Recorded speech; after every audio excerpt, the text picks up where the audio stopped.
Hi there everyone, it's Sarah Home from Heritage Studios, and I'm here to do my second video for today of the Cleopatra statue that we are shipping right now. Okay, so we have just received recently, a couple of maybe a week or so ago, maybe two containers with inventory, and among those statues we have Cleopatra, Aryan Forever, Arcala Fight, Arcala Hellfire, and Aryan Pirate. So I'm going to be doing a video on each one and showing you guys what's in the box and how to assemble everything and making some comments about it as well. Okay, so now let's talk about the Cleopatra. Okay, and the first thing we want to do is empty the box. Okay, we open the box and remove everything from inside. So let's check to see what should be inside your box. Okay, so the first thing you're going to grab is the base, is this big rectangular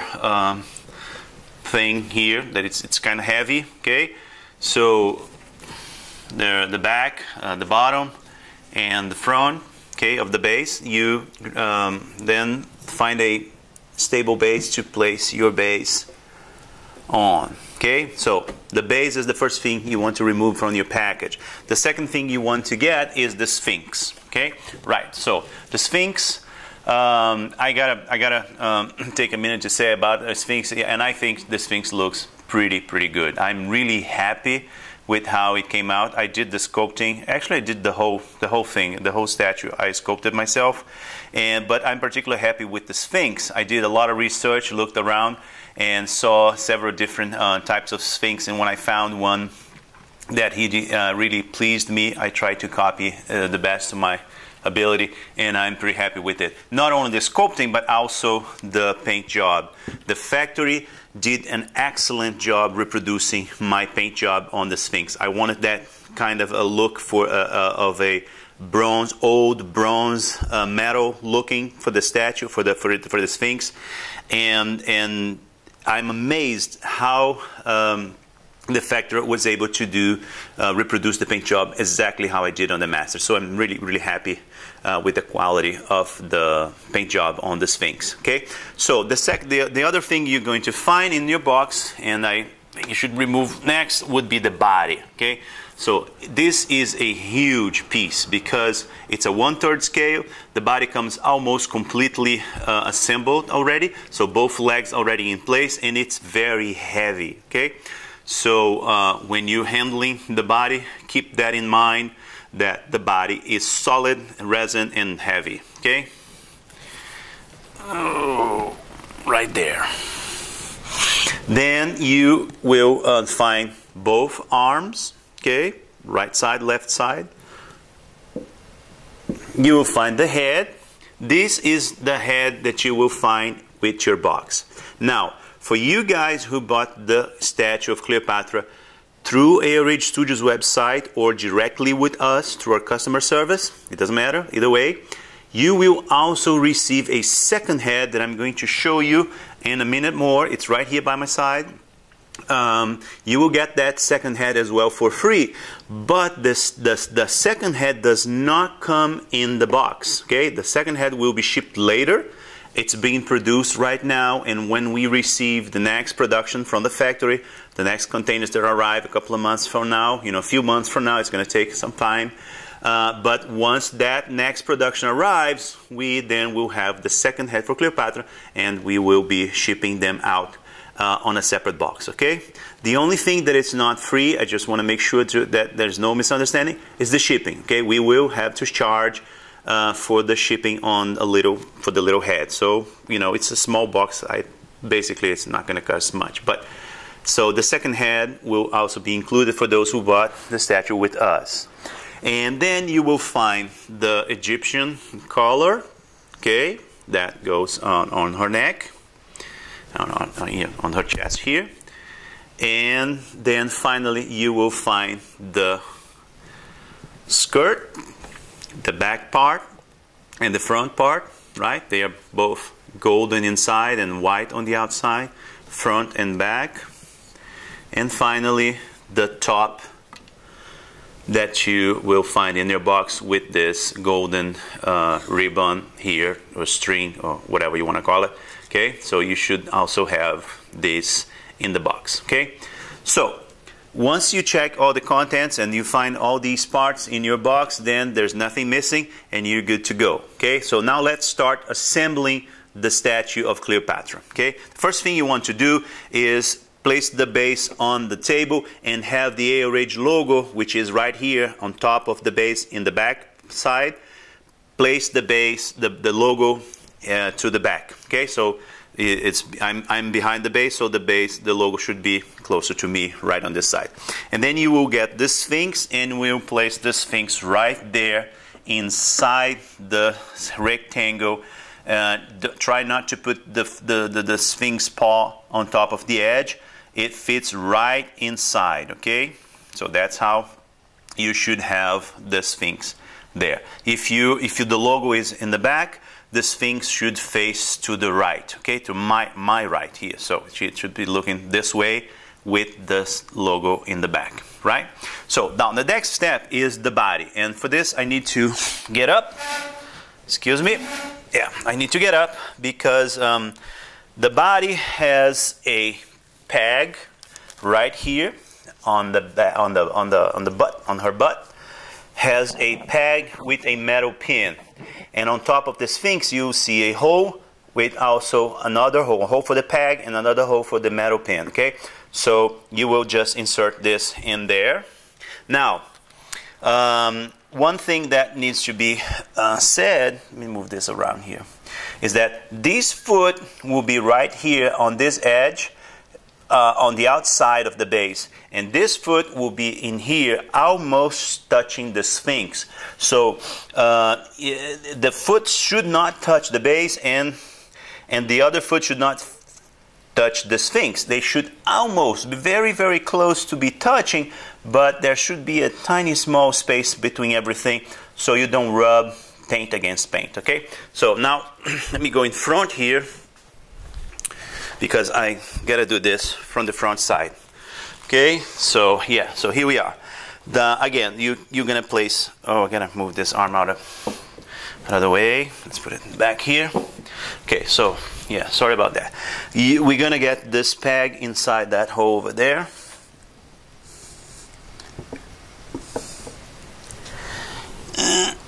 Find the hole for the metal pin.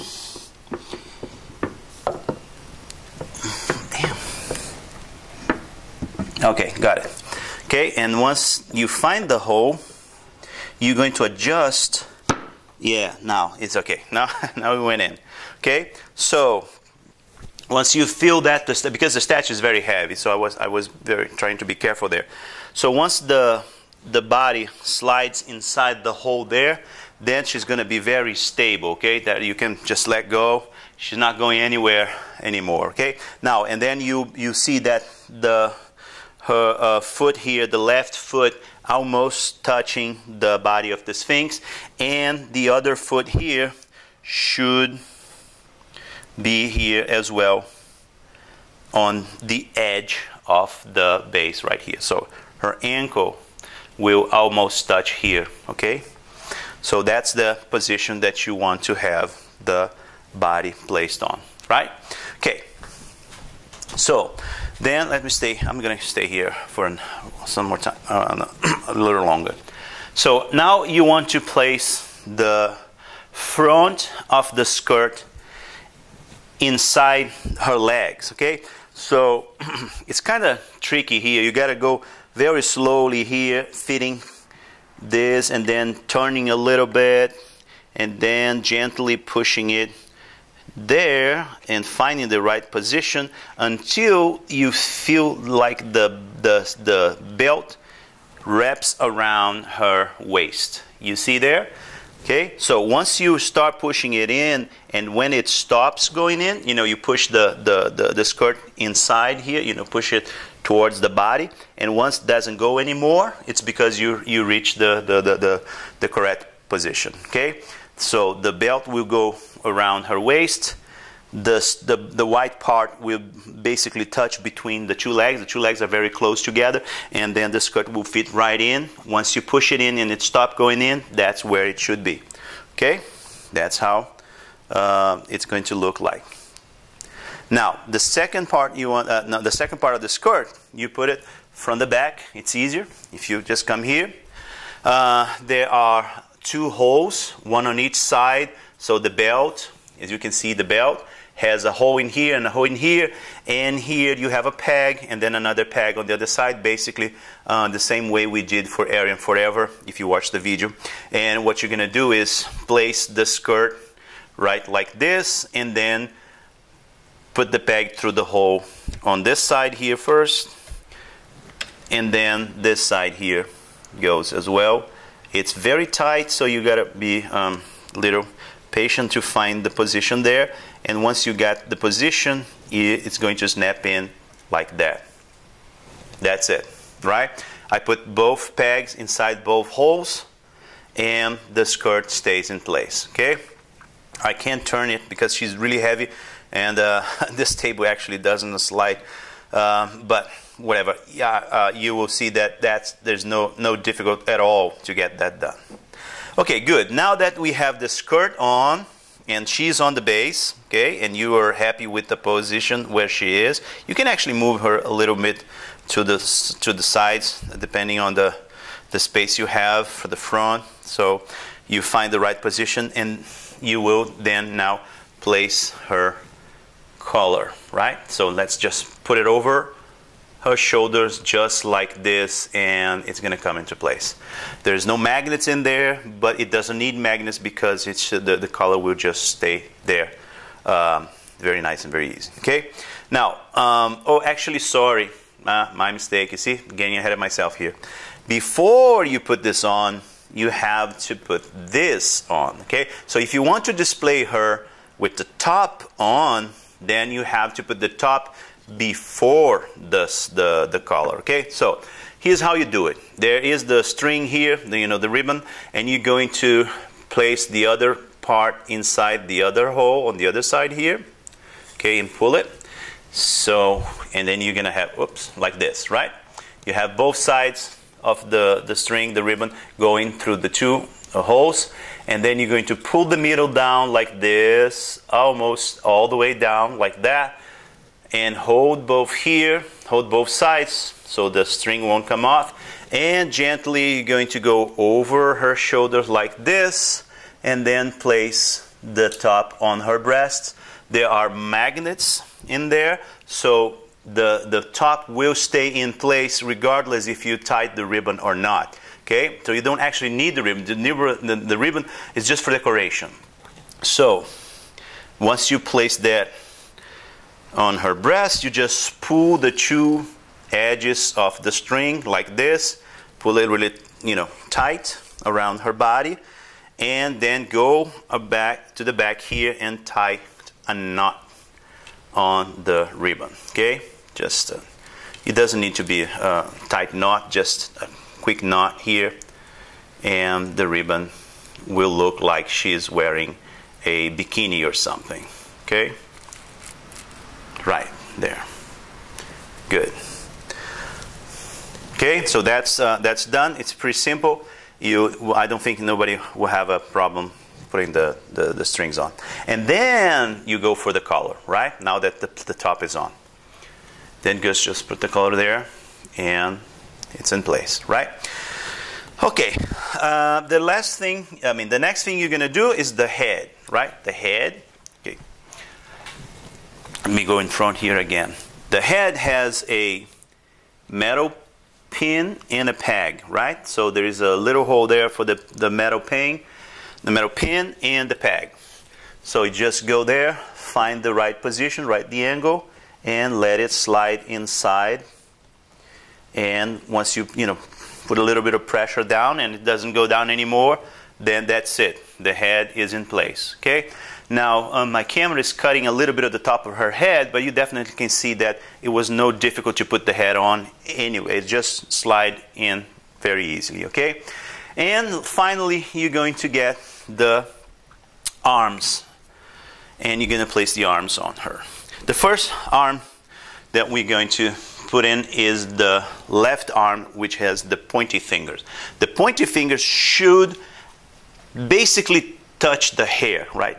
Touch, but it doesn't touch. It's kind of really, really, really, really close, but it's not completely touching. And here, her elbow should rest against her thigh. You know, the idea is that she's resting her elbow on her thigh, so there should be no gaps here, right? Or if there is a gap, it should be really small gap, but I don't think there will be a gap. So what you do here is you want to do this movement. You go in like this, and then you turn the arm like that, right? You don't want to go like this first. You're going to go sideways here, and then slowly turn until you find the right position, and then you just push it a little. You want to, you know, push it a little inside. Make sure that the elbow touches her thigh here, that, you know, without scratching anything, of course. And then once you push it in, the finger should touch the hair. Okay. If there is a slight gap there, it's okay too. You know, but that's how basically it should look like. The hair touching the finger touching the hair, and the elbow touching the thigh. Okay, so that is in place. Now, the last arm we're going to put is this one. But before we place this arm, I want to show you her fingers here. Okay, someone already asked me if this is a defect or if that's how it should be, and I guarantee you that's exactly how it should be. There's no defects here. The fingers are not fused together, and there should be no gap between them. Okay, what happens here is that the fingers are really close together, but when I was sculpting it, and of course I did the sculpting digital, I did place the fingers slightly apart. I should have put them completely fused together like this, but then I left a little gap because this is digital, and when we're doing digital, things are huge in front of you, you know, like this big. But then when you reduce for the print, and then you realize, oh my gosh, I should have completely put the fused together. So what I'm saying is there is no way of keeping those two fingers completely apart, because no silicone would go inside, you know, between the two fingers. There would, even if it would go there, once you would remove the first piece of the molds, it would rip the silicone mold apart, and it would damage the sculpture, the copies. Okay, so this is how it should be. Okay, it's not a factory problem. It's not a defect. It's nothing like that. It's just me that when I was sculpting, I didn't, you know, I wasn't. I couldn't foresee that this would happen once we reduce the size of the finger, okay? But this is how it should look. They all look the same. There's nothing wrong with that, okay? So once you have that, you go here, and this hand should rest, I mean, her bracelet here should rest slightly on top of the Sphinx head, right? So you just go there and place the arm there. There's a strong magnet that's going to pull the arm up, and once you have it in place, you just let go. The bracelet should slightly touch the head. It's not going to touch completely, because I don't want any parts, you know, rubbing against each other, but it definitely looks like she is resting her arm on the head of the Sphinx. Okay, and that's it. That's Cleopatra. It's assembled. You guys, you saw it was easy. It was actually fast to do it. There's no tricks here. Nothing that is complicated to do it. And basically, that's how she should look. So yes. Now I want to show you the second head. Okay, that's the second head that we are producing now. So let's come here, and first, before removing the head, you remove the arm, okay? Always this, like that. Remove the arm first, then remove the head. Okay, remove the head. Then we bring in the second head, which is right here. And I think she definitely looks beautiful, amazing with the second head. Okay, so that's the second head.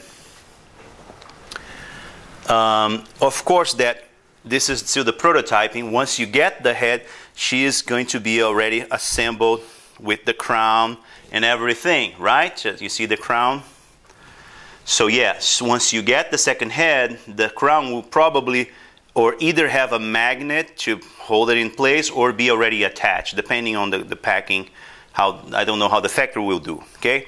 So this is how you're going to get it. But for now, since this is still the prototype, I'm going to place the head here first.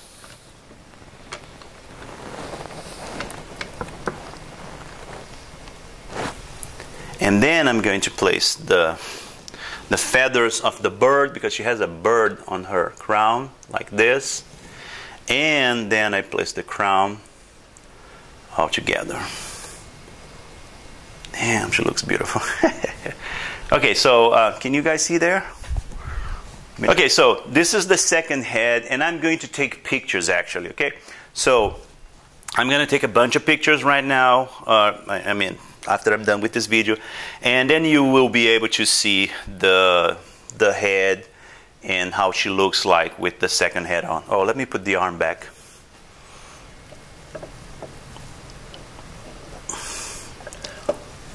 Right there. Okay. See there? Yeah, now she's complete. Okay, so yes, I will take pictures of her with the second head. The second head has a different makeup on the face. Instead of the blue makeup around the eyes, I used just gold. And her lipsticks are a little different as well, a lighter red color. And she has the gold crown. And so, yes, you'll be able to display it both ways as soon as we receive the second head. And for those who bought the statue through AOH Studios website, the head is free. We are probably making a little few more and to sell to our distributors. That so if you bought the statue from a distributor that is, I mean, so from another store, what I mean is from another store for someone else that is not AOH Studios, directly with AOH Studios, I think that maybe the head will be available for sale as well. So yeah, I still have to confirm that, but I'm probably, that's going to be the case. Okay, so here's Cleopatra, and thanks for watching. I will be doing a video next for Arcala Hellfire, how to assemble. I remember some people had some difficulties with the hair the last time we produced the same piece as Arcala Seduction, you know, with the red skirt and stuff. So I'm going to show again how to assemble the hair and how to assemble the statue and how she looks like after we have received the production piece. Okay, so this is a production piece, guys. This is not my sample. Okay, this is with the exception of the second head that is still a prototype, but the rest of the piece is a statue that I just got from the box. I got the statues, and I opened one box and I pulled one statue out, and that's the one that I'm showing you guys here. Okay, now I'm going to show you the next video, the Arcala Hellfire, also production piece. That's not the prototyping, that's not the statue that I painted, it's the one that the factory did. Okay, so you guys can compare the quality of the statue as well. Okay, so thanks for watching, and I'll see you next. Bye bye.